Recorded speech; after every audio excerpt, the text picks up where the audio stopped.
मेरे head office के तमाम खजूर बाशूर अजीब भाइयों दोस्तों, मैं सबसे पहले तो आपका शुक्रगुजार हूँ कि आपने अपना कीमती टाइम निकाला और हमें यहाँ बुलाया। दोस्तों, अब्बासी साहब ने तफसील आपको बता दी है इलेक्शन के हवाले से, मेरे ख्याल से मुझे रिपीट करने की जरूरत नहीं है। जो भाई साहब ने फरमाया कि हमने ग्रुप छोड़ा क्यों, दोस्तों सच ये है कि कोई एग्जीक्यूटिव मेंबर भी अपनी सीट नहीं छोड़ना चाहता। मैं वहाँ बाइजन पोस्ट सीनियर नायब सदर था रहमतुल्लाह खान, और सबसे बढ़कर जनरल सेक्रेटरी से मेरे ख्याल में कोई बड़ी पोस्ट हमारी कॉन्स्टिट्यूशन के मुताबिक नहीं है। ये भी क्वेश्चन है राय साहब ने कि जनरल सेक्रेटरी क्यों छोड़ गया। तो दोस्तों, आज जिन हालात से ओबीसी गुजर रही है और जिन हालात से मेरा मजदूर गुजर रहा है, जो हालात आपके सामने हैं, ये वही खदशात से हमारे कि हमने बॉडी के अंदर रहते हुए हमारे जो इजलास एग्जीक्यूटिव बॉडी के होते हैं उसका मतलब ही यही होता है कि हम अपने सदर सेक्रेटरी तक वर्कर की परेशानियाँ, ओबीसी की परेशानियाँ और अपने जो तफसात हैं वो पहुँचाएँ। अल्हम्दुलिल्लाह हमने पूरी ईमानदारी के साथ दोस्तों अपनी एग्जीक्यूटिव बॉडी के गवाह भी बैठे हैं, एक एक पॉइंट आपका पूछाया वहाँ कि सदर साहब आप मेहरबानी फरमाएं। यूनियन हमेशा वर्सेस मैनेजमेंट होती है, रिश्तेदारी बिरादरी से दोस्तों कभी भी नहीं चलती। आज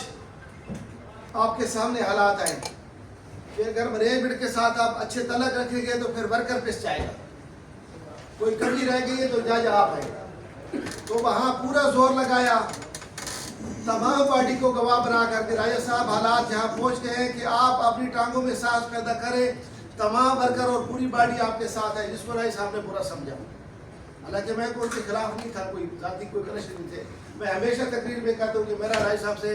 आपको गवाह बनाकर कह रहा हूँ कि राय साहब कोई जाति झगड़ा नहीं, लेकिन आपने जो इलेक्शन का जिक्र अब्बासी साहब ने किया जिसमें आप मैनेजमेंट को सुल्तानी गवाह बनाते हैं, मैं भी मानता हूँ कि आपका वो इलेक्शन हुआ, लेकिन दोस्तों उसमें कोई कानून आइन, कोई हमारा कॉन्स्टिट्यूशन, कोई आरे का भी जिक्र है जिसमें मैनेजमेंट 1% भी शेयर नहीं कर सकती। जब सारे काम हमारे मैनेजमेंट ने करने हैं, जिसका बॉडी इलेक्शन से दूर दूर का तल्लक नहीं है, वहाँ हमने आवाज़ उठाई,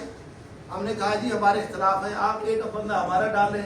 ताकि इलेक्शन बर वक्त हो जाए। ये जो जितनी मुराद दोस्तों आपको मिली है, ये सिर्फ और सिर्फ इस वजह से मिली है, हमने चौधरी के खिलाफ इलेक्शन लड़े, आप गवाह हैं। लेकिन उसकी जो खूबी थी कि वो इन टाइम इलेक्शन करवा देता था, मैनेजमेंट को ये गेप देता ही नहीं था कि वो कोई मजदूर कुछ पॉलिसियाँ अपनाए या उसकी कोई अमल दरामद कराए। आज मैनेजमेंट को पता चल चुका है कि जो मैनेजमेंट का काम है ना डिवाइड एंड रूल का, कि लड़ाओ भिड़ाओ और हुकूमत करो, मैनेजमेंट करो, आज वो काम हमारे सदर साहब ने खुद कर दिया। जिस दिन आप गवाह यूनियन दफ्तर हमें इताल किया गया, मैं आया वहाँ हमने तकरीरें की, आप सब लोग शामिल थे, पार्टी की मसले की बात करो दोस्तों, FGCP और हम इकट्ठे होकर ईडी के पास गए। यही तय हुआ कि हम इकट्ठे होकर चले गए, सियासत अपनी अपनी, लेकिन आपके वर्कर के मसले पर ओबीसी पे हमारा कोई कम्प्रोमाइज नहीं, हम इकट्ठे हैं। जब मैनेजमेंट ने हमें बुलाया मीटिंग के लिए तो राजा साहब ने फरमाया कि मलक मुमताज ग्रुप की होती है,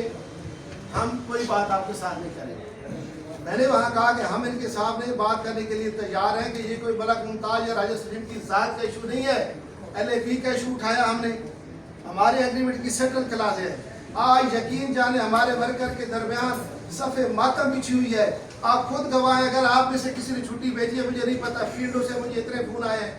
एक बंदे ने, मैं नाम नहीं लेता, हर बंदे की तरफ से, उसने रोना शुरू कर दिया कि दोस्तों मैंने 18 माह की छुट्टी बेची है, वो है भी मेरे भाई शहबाज की सेक्शन का, मैंने ये पेमेंट करी है, जब छुट्टी आई है तो उसकी आधी भी छुट्टी नहीं पहुंची, वहाँ आधी छुट्टी भी नहीं पहुंची, पैसे यानी नहीं पहुंचे। अब आप खुद सोचें कि हमारी जो अरसा दराज से पुराने लोग भी हैं यार, कभी ये जुल्म अजीम मजदूरों के साथ हुआ था जब हमारा सेटल एग्रीमेंट है। मैंने वहाँ टेबल पे कहा कि हुजूर हमारे एग्रीमेंट को यूनियन की मर्जी के बगैर आप जबरदस्त चेंज नहीं कर सकते, ये हमारा कॉन्स्टिट्यूशन है, ये IRA MRC का टप्पा लगा हुआ है। तो हमें जो गैर एलानी इतराफ़ मिली है कि आपने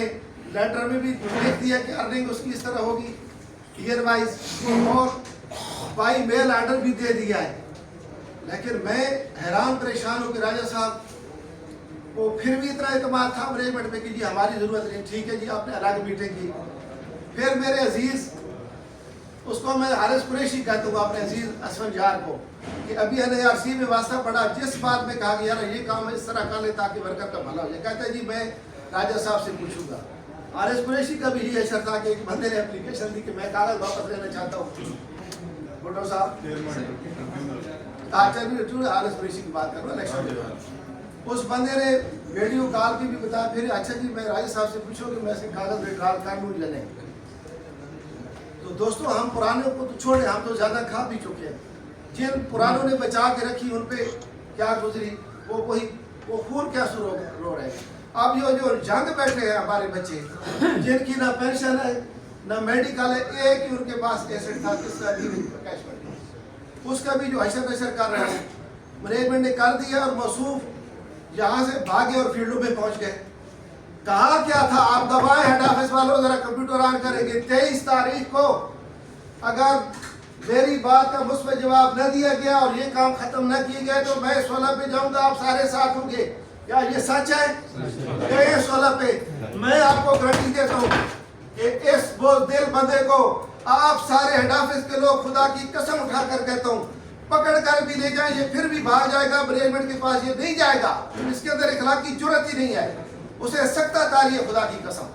میں اسے کہتا ہوں سکتے سے باہر آئے راجہ صاحب، اس عوام کی عدالت میں آئے، اگر یہ آپ کو بناتے ہیں تو ہم آپ کا فیصلہ سر تسلیم ہم کریں گے، لیکن اگر آپ کو لیو انکیشمنٹ پر بھی اعتراض رہی، آپ کو پارٹیوں کی تباہی پر بھی اعتراض رہی، اگلا ٹارگٹ اور فیلڈ بھی، ہمیں خوش نہیں ہونا چاہیے کہ پارٹی والے زخمی ہو گئے اور ہم بچے، نو دوستوں یہ ایک راستہ بنتا جا